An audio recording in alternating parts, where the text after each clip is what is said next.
I'm Jen. Welcome back to my kitchen. Today I'm going to be making copycat Wendy's chili in the Instant Pot. So I will post a link in the description. I just Googled it. You can Google Instant Pot Wendy's copycat chili. Got all my ingredients here and ready. An onion, a bell pepper, 1 pound of ground beef, but I'm going to use ground turkey instead, try to be a little healthier. Some celery, tomato sauce, rotel.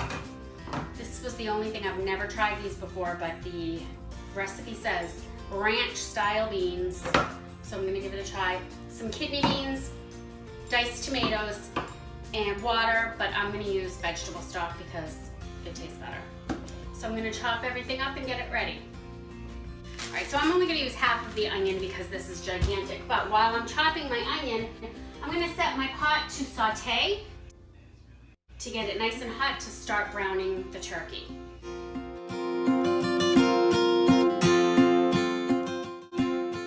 Alright, so my Instant Pot on saute just clicked over from on to hot. So I'm going to pour about a tablespoon of oil right in to my pot. And I'm going to drop my turkey in. A little too fast, that splashed me, but. And I'm going to start breaking it up.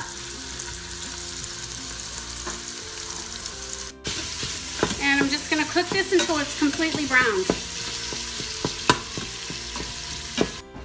Okay, so the ground turkey is cooked really well, browned nicely.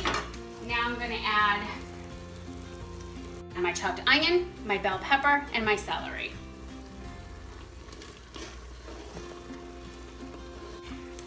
Mix in that. I'm going to leave this on saute for a few minutes just to get the vegetables to soften up a little bit. So my next step is to add the chili seasoning mix. And stir that really well. I use this little silicone holder to hold it, otherwise the pot just goes everywhere. Just mix this in.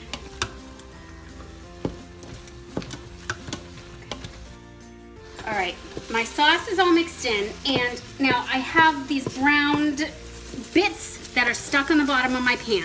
If I tried to pressurize my pan with it like that, see, there, it would not pressurize. So I'm gonna pour the broth in, or water, whichever you have, and I'm gonna scrape the bottom of the pan really good to make sure that there's nothing on the bottom. All right, so by feel, I can feel that it's pretty smooth on the bottom. I've gotten all the cooked on bits off. So now I'm gonna add all of my canned ingredients. So these are my diced tomatoes, 15 ounces.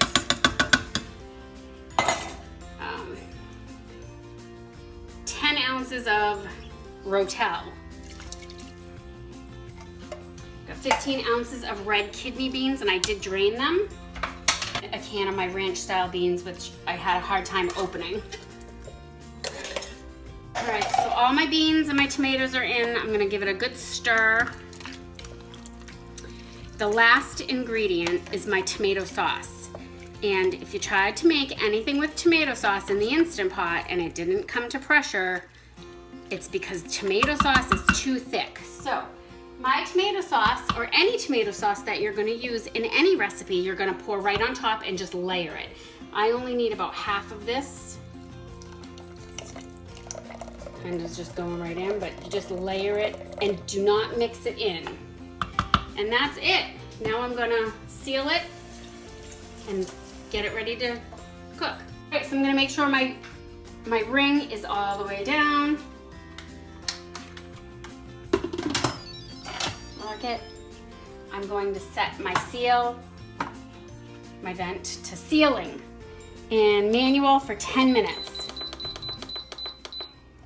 And that's it. So it just beeped, and it took about 15 minutes to come up to pressure, 10 minutes of cooking time, and now I'm gonna do a natural pressure release, so I'm just gonna let it sit for a little bit until the pin drops. All right. Alright, so my chili was ready about an hour and a half ago, but we took the dog on a golf cart ride and walked her at the park. So just got home and I opened it. It was a little runny for me, so I put a very little bit of a flour and water slurry in to thicken it up, just a little. I had a taste already. It's super hot right now, but it is fantastic. It really does taste like Wendy's chili. I'm going to add a little bit of salt to it because of the taste I had. I could definitely tell it needed a little salt. But otherwise, it's fantastic. Nice and sheet meal, and tastes wonderful. So here's my finished product. It's really good. The only thing I think I will do next time is add an extra pound of the ground turkey. But definitely, as you can see, my pot was way too full for me to be able to double this batch. I did not think that the recipe would make as much as it did. So I still have about 10 cups of chili left in my Instant Pot. And that's after I've already dished out about 2 cups. So it made a lot. I hope you guys really enjoy it as much as I'm gonna enjoy it. I'd love to give some credit where credit is due. Thank you to my very talented daughter for standing behind the camera and doing these awesome videos.